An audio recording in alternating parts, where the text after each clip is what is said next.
Hello दोस्तों, welcome to ICM channel. हम सब बात करने वाले हैं 3 स्टॉक के बारे में। पहला आपका आरती इंडस्ट्रीज, दूसरा केपी टेक और लास्ट टाइम से बात करने वाले हैं IRCTC के बारे में। तो इस वीडियो को पूरा अंत तक देखो और हाँ, उससे पहले ज़रूर इस चैनल को सब्सक्राइब कर सकते हो, प्लस बेल आइकन को जरूर से ऑल पे दबा देना, जिससे सारे वीडियो की जो नोटिफिकेशन है वो सबसे पहले मिल जाए। जानते हो कि यहाँ पे आपको जो डीमर्जर आपका हो चुका है, क्योंकि आज के दिन यहाँ पे एक्सरेट था।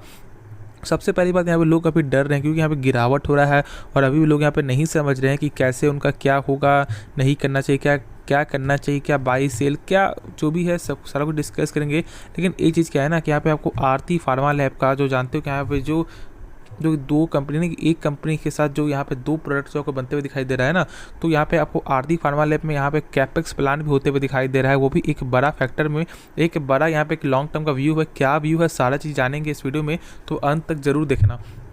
तो देखो यहाँ पे आपको जो डीमर्जर तो आपको हो चुका है, ठीक है, ये बात तो सारे लोगों को मालूम चल गया है। और आज गिरावट हुआ तो यहाँ पे लोग डरते हो, गिरावट ऐसा होता है, लेकिन हाँ, पैनिक होने की ज़रूरत नहीं है। और मैं तो बोलूँगा एक गजब की कंपनी है। जानते हो कि यहाँ पे पहले जो 2-3 सेक्टर में था, लेकिन अब यहाँ पे एक आपका अलग अलग सेक्टर आपका होते हुए दिखाई दे रहा है, केमिकल प्लस यहाँ पे फार्मा, ठीक है। तो यहाँ पे अब क्या समझ रहा है कि जानते हो कि क्या है, आरती इंडस्ट्रीज का यदि आपके पास 4 शेयर होता है ना, तो यहाँ पे 1 शेयर मिलता है आपको आरती फार्मा लैब का। तो यहाँ पे बहुत से लोग बोलेंगे कि जिसका आपको फ्रैक्शन में होगा या आपको जो डेसिमल में होगा, सॉरी, तो यहाँ पे आपको कैसे मिलेगा, क्या नहीं मिलेगा। तो ऐसा हो सकता है मेरे हिसाब से, क्योंकि जहाँ तक मैंने आपको देखा है आज तक, तो ऐसा होता है कि यहाँ पे पैसा जो है ना, यानी कि जो मान लो यदि आपके पास 102 शेयर है, ठीक है, तो यहाँ पे 4 से यदि आप डिवाइड करोगे तो यहाँ पे लगभग 25 पॉइंट कुछ होगा ना। तो यहाँ पे आप ऐसा करते, नहीं तो 2 शेयर और बढ़ाते, नहीं तो 2 शेयर और घटाते हो। मैंने पहले भी कहा था यदि आप ऐसा रिस्क नहीं लेना चाहते तो ऐसा यहाँ पे आप काम कर सकते हो, ठीक है। बहुत सारे लोगों ने यहाँ पे काम ऐसा किया भी होगा, लेकिन बहुत सारे लोगों ने यहाँ पे नहीं किया क्योंकि उन्हें यहाँ पे ध्यान भी नहीं होगा। ऐसा हो सकता है, टेंशन वाली कोई बात नहीं। यहाँ पे कुछ भी आपको लॉस नहीं होगा, जो भी होगा यहाँ पे आपको जो सेटलमेंट आपको होते हुए दिखाई दे जाएगा। तो इसके लिए यहाँ पर टेंशन लेने की कोई ज़रूरत नहीं है, ठीक है। ये सब छोटी मोटी टेंशन नहीं लेना है। ये अभी टेंशन क्या लेना है कि यहाँ पे मार्केट से कैसे पैसा बनाए, ठीक है। ये सब टेंशन मत लो कि यहाँ पे बोनस शेयर कब आपके स्टॉक में आएगा, यानी सॉरी, आपके बोनस शेयर कब आपको जो डीमेट अकाउंट में आएगा, या आपको स्टॉक स्प्लिट का कब क्या होगा, ये क्या होगा, वो क्या होगा। ये सब टेंशन लेने की कोई जरूरत नहीं है। यहाँ पे मेन जो फैक्टर रखना है कि कैसे आप पैसा बनाएं। देखो कंपनी ज़बरदस्त है। यहाँ पे दोनों का जब डीमर्जर आपको हो चुका है ना, तो एक अच्छा चीज़ है। देखो यहाँ पे आप जानते हो कि मान लो यदि आप ही का, ठीक है, एक बहुत बड़ी कंपनी है और उसमें बहुत सारा आपको जो प्रोडक्ट है, ऐसा नहीं कि बस एक ही सेक्टर में कंपनी काम कर रहा है, नहीं। जैसे कि मैं बहुत सारी कंपनी ऐसे, जैसे मान लो आपको ऑयल में कोई आपको वही कंपनी काम कर रही है, प्लस यहाँ पे वही कंपनी फार्मा सेक्टर में काम कर रही है, वही कंपनी आपको केमिकल सेक्टर में काम कर रही है। तो उससे अच्छा क्या है ना कि यहाँ पे तीनों को अलग अलग कर दो, जिससे क्या होगा कि वो इसका जो भी उसका पैसा होगा वो यहाँ पे अपने यूज़ में करेगा, इस्तेमाल करेगा। और वो जो इसका पैसा बने कि आपको अलग अलग पैसा यहाँ पे कंपनी जो भी कमाएगी ना, वो यहाँ पे अलग अलग पैसा आपको यूज करेगी, जिससे यहाँ पे सारे दो स्टॉक को बेनिफिट होगा। आप समझ सकते हो मैं क्या बना, स्टॉक को बेनिफिट होगा, क्योंकि जो पैसा उसके लिए आ रहा है ना, वो उसी में आपको इन्वेस्ट करेगा। तो एक सही डिसीजन है और इससे यहाँ पे लॉन्ग टर्म से भी यहाँ पे टारगेट भी ऊंचा जाते हुए दिखाई दे सकता है। तो अब यहाँ पे न्यूज़ देख लेते हैं कि यहाँ पे क्या न्यूज़ आ रहा है। तो यहाँ पे आप ऐसे भी देख सकते हो कि क्योंकि बहुत से लोग यहाँ पे नहीं भी शायद मालूम होगा, तो यहाँ पे देख सकते हो कि यहाँ पे 1 share of Aarti pharma lab, ठीक है, for every 4 share their hold in Aarti industries, ठीक है। और ये खबर जानते हो कि यहाँ पे जो लगभग अगस्त 2021 यानी कि पिछले साल या ऐसा डीमर्जर का पूरा, लेकिन अभी यहाँ पे आपको अप्रूव पूरा जो है यहाँ पे काम करते हुए आपको दिखाई दे रहा है, ठीक है। तो यहाँ पे टाइम लगता है, क्योंकि यहाँ पे कैसे, यानी कि आपको किस टाइप से शेयर मिलेगा, बहुत सारी कंपनी का आपको जो कागज वागज सब यहाँ पे सही करना पड़ता है ना, तो यहाँ पे टाइम लगता है, आपको उसी की वजह से ऐसा हो रहा है। तो सबसे पहले यहाँ पे कैपेक्स प्लान का जो मैंने बताया था ना, वो यहाँ पे जान लेते हैं कि यहाँ पे कैपेक्स प्लान यहाँ पे क्या कंपनी यहाँ पे कर रही है, कितने करोड़ का यहाँ पे कर रही है, जो भी कुछ है, ठीक है, स्टार्ट यहाँ पे डिस्कस कर लेते हैं। तो यहाँ पे देख सकते हो द कंपनी, ठीक है, further set its plan to add over 50 new products in pharma division, ठीक है। सोच लो यहाँ पे आपका आते ही यहाँ पे जो नया आपको जो प्रोडक्ट भी यहाँ पे लॉन्च होते हुए दिखाई दे रहा है, प्लस साथ में कैपेक्स कितना है, लगभग 350 करोड़ से 500 करोड़ इन 3 ईयर्स। तो यहाँ पे कम नहीं है, ऐसा मत समझना कि यहाँ पे 300 करोड़ की 500 करोड़ नहीं, बहुत अच्छा है। और लगभग यहाँ 50 न्यू प्रोडक्ट कर दिए, तो ऐसा यहाँ पे आपको ऐड हो ही रहा है। और साथ साथ यहाँ पे कंपनी कैपेक्स में भी यहाँ पे ध्यान दे रही है। यानी कि क्या समझते हो कैपेक्स से, यानी कि कंपनी, ठीक है, बड़े बड़े यदि आपको मशीन से जो भी आपको मशीन लाती है या आपको नए मशीन लाती है ना, तो उसे यहाँ से जो यदि आपको ऐसा बोलो तो यहाँ पे चेंज करती है, और नहीं तो यहाँ पे नए जो मशीन लाती है तो उसे ही कैपेक्स प्लान बोला जाता है। जैसे मान लो यदि आपके घर पे आपके पास पीसी बहुत 10 पीसी है और यदि एक पीसी खराब हो चुका है, तो यहाँ पे कैपेक्स मान लो यहाँ पे आपको यदि होता है 1 लाख का, तो यहाँ पे 1 लाख में क्या करोगे कि नहीं तो उस पीसी को यहाँ पे चेंज करोगे और नहीं तो उस पीसी में यहाँ पे कुछ जो सिस्टम यहाँ पे आप ऐड करोगे। तो उसी हम सब जो सिंपल भाषा में कैपेक्स हम सब ऐसा बोल सकते हैं और ऐसा समझ सकते हैं, ठीक है। तो ये सारी चीज़ आपने देख लिया और होप इसके बाद जो डाउट वो क्लियर हो गया होगा। और टेंशन ये बिल्कुल मत लेना कि ये कब होगा वो कब होगा, बिल्कुल नहीं। ये सब चीज़ जो टेंशन लेना छोड़ दो, क्योंकि बहुत से लोग यहाँ पे डरते हैं यार कब स्टॉक स्प्लिट का शेयर आएगा, बोनस का कब शेयर आएगा, कब उनके अकाउंट में पैसा आएगा डिविडेंड का। ये सब टेंशन लेने की क्या जरूरत है यार। पैसा बनाना है तो बस आप स्टॉक में ध्यान दो, ना कि ये सब में। ये खुद आपको ऑटोमेटिक आपको मिलते हुए दिखाई दे जाएगा।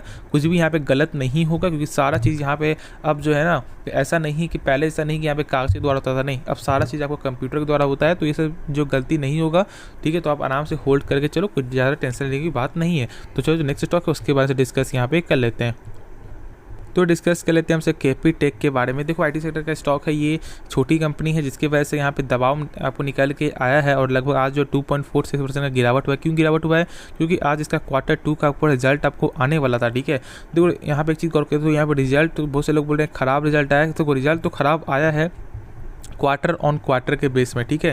क्वार्टर ऑन क्वार्टर के बेस में यहाँ पे रिजल्ट खराब देखने को मिला, लेकिन हाँ ईयर ऑन ईयर से कोई खराब रिजल्ट नहीं आया है। एक अच्छा रिजल्ट आया, क्योंकि लगभग 800 करोड़ से लगभग यहाँ पे 1000 करोड़ से ऊपर ही जाते हुए दिखाई दिया है, ठीक है। तो यहाँ पे हम सब ऐसे बोलेंगे ना, तो यहाँ पे रिजल्ट आपको अच्छा रिजल्ट आया है ईयर ऑन ईयर के बेसिस से।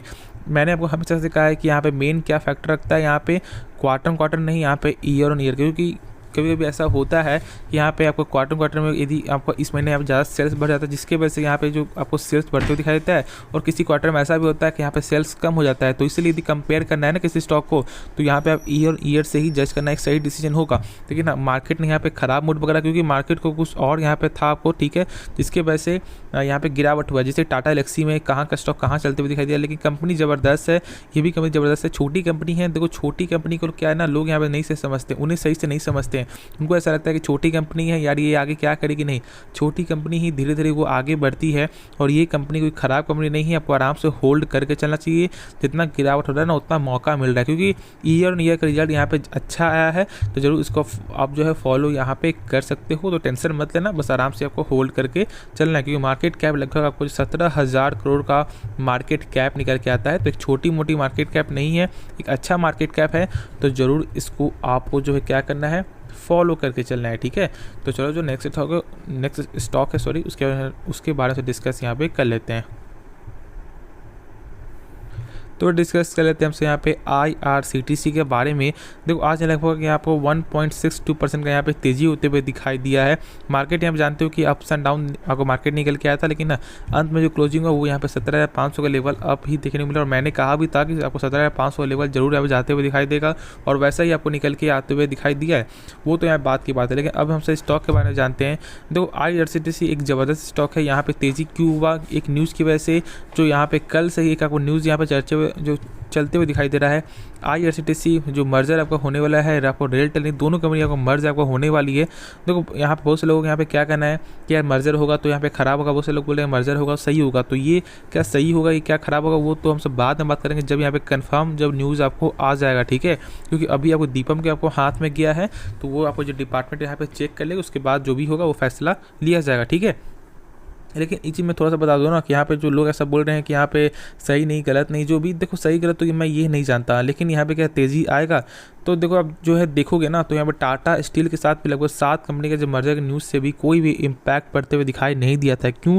क्योंकि यहाँ पे आपको टाटा स्टील खुद एक बड़ी कंपनी है, और जो भी जो 7 कंपनी है ना, वो एक छोटी कंपनी है, जिसके वजह से कोई फ़र्क नहीं पड़ा। और यहाँ पे IRCTC में भी, और वही चेक करोगे यहाँ पे आपको रेलटेल में ना, तो आपको सेम कंडीशन वही लागू होता है। तो ऐसा मत समझना कि यहाँ पे तेज़ी होगा, लेकिन IRCTC एक गजब का स्टॉक है, ये बात तो लगभग सारे लोगों को आपको मालूम है। हाँ अभी थोड़ा सा यहाँ पे दबाव में है, लेकिन ऐसा नहीं है कि ये अपना जो है काबिलियत आपको भूल चुका है, या इसमें अब वो काबिलियत नहीं रहा, नहीं, अभी यहाँ पे स्लो चल रहा है। लेकिन मैं तो बोलूँगा यदि आपको यहाँ पे लॉस हो रहा है ना, तो यहाँ पे आप कुछ ना कुछ थोड़ा सा करके आपको एवरेज ज़रूर करना चाहिए। यहाँ पे आपको ऐसा नहीं करना कि बस छोड़ दो यार, जब पैसा बढ़ेगा तो ही बेचेंगे, नहीं, ऐसा डिसीजन भी यहाँ पे सही नहीं होता है। तो ऐसा फॉलो मत करो। यदि आपके पास पैसा है, ज़्यादा पैसा है, मान लो यदि आपको एवरेज करने के लिए पैसा रखे हुए हो, तो यहाँ पे ज़रूर थोड़ा सा करके एवरेज करना चाहिए, जिससे क्या होगा ना कि यहाँ पे प्राइस भी आपका यहाँ पे कम आपका होता रहेगा, और यहाँ प्रॉफिट भी आपका लगातार आपका जो है बढ़ता रहेगा, ठीक है। तो ये चीज़ ज़रूर फॉलो करो। ऐसा नहीं कि बस यहाँ पे हाथ धर के यहाँ पे बैठे रहो कि यार कब बढ़ेगा। देखो टाइम लगेगा, लेकिन जिससे तेज़ी आ जाती है ना, तो फिर आप उसी दिन को यहाँ पे याद कर लेना कि यहाँ पे कहाँ से कहाँ चला जाएगा। हाँ, लोग डरते हैं क्योंकि एक सरकारी स्टॉक है, डरना भी चाहिए, लेकिन हर समय ऐसा नहीं कि एक सरकारी स्टॉक यहाँ पे आपको एक धोखा दे। देखो, इसका बिजनेस मॉडल ज़बरदस्त है, ठीक है, क्योंकि बिजनेस के मामले में ही लोग यहाँ पे शेयर मार्केट में पैसा लगाते हैं, ना कि ये सोचते हैं कि ये कंपनी कितना बड़ा नाम है या ये है। नहीं, सब लोग यहाँ पे क्या चेक करते हैं क्या उसका फंडामेंटल सही है या नहीं है। तो इस कंपनी का फंडामेंटल ज़बरदस्त है। ROC यहाँ पे देखोगे तो लगभग 30% से ऊपर निकल के आता है, यानी कि जो भी रिटर्न, यानी जो भी कंपनी जो पैसा लगाती है ना, उसका यहाँ पे प्रत्येक साल जो 30% का यहाँ पे गेन निकल के आता है। तो इसी बात से आप समझ सकते हो कि ये कंपनी कोई ख़राब कंपनी नहीं है। अभी भी 5 साल में ऑलमोस्ट लगभग 376% का यहाँ पे आपको रिटर्न दिखाता है ये कंपनी। तो और क्या चीज़, अब इतना ज़्यादा गिरावट होने के बाद भी तो ये कंपनी जो है ना, ये पूरा काबिलियत यहाँ पर रखता है कि ये लॉन्ग टर्म में एक अच्छा खासा पैसा बना सकता है। क्यों? क्योंकि देखो कि तो बंदे बढ़ते यहाँ पे लगातार आपको नए नए ट्रेंड यहाँ पे आते हुए दिखाई दे रहे हैं। इसके चलते यहाँ पे आपको कैटरिंग बिजनेस यहाँ पे आपको हाई जाते हुए दिखाई दे रहा है। प्लस यहाँ पे आपको जो टिकटिंग बिजनेस में आपको हाई जाते हुए दिखाई देगा, टूरिज्म का यहाँ का उनका बिजनेस है, ये भी आपको सही चलते हुए दिखाई दे रहा है। तो भी डरने वाली बात नहीं है, आपको आराम से होल्ड करके चलना चाहिए। जितना मौका मिल रहा है उतना यहाँ पे आप बाई करो। और बहुत से लोग यहाँ पे ऐसा हो सकता है कि बहुत से लोग बोलेंगे नहीं ऐसा नहीं होगा। देखो, ये कोई नहीं जानता, ठीक है, यहाँ पे आप भी नहीं जानते कि ये स्टॉक कब आगे जाएगा, कब डाउन जाएगा। लेकिन हम सब यहाँ पे क्या चेक करते हैं, फंडामेंटल चेक करते हैं। क्या चेक कर लो, इसका ROC और ROE, यहाँ पे सेल्स, नेट प्रॉफिट, सब सारा कुछ यहाँ पे आपको जो तेजी होते हुए दिखाई दे रहा है। हाँ, बस एक चीज़ है, थोड़ा सा कैश फ्लो इस ईयर में यहाँ पे थोड़ा कम निकल गया था, बाकी सब कुछ यहाँ पे सही है। तो जरूर इसको फॉलो कर सकते हो, ठीक है। तो चलो, होप इसके बारे में जो डाउट वो क्लियर हो गया होगा। यदि कुछ भी सीखने को मिला जरूर इस चैनल को सब्सक्राइब कर सकते हो, प्लस बेल आइकन को जरूर से ऑल पे दबा देना, जिससे सारे वीडियो की जो नोटिफिकेशन है वो सबसे पहले मिल जाए। तो मिलते हैं नेक्स्ट वीडियो में, तो तब तक के लिए धन्यवाद।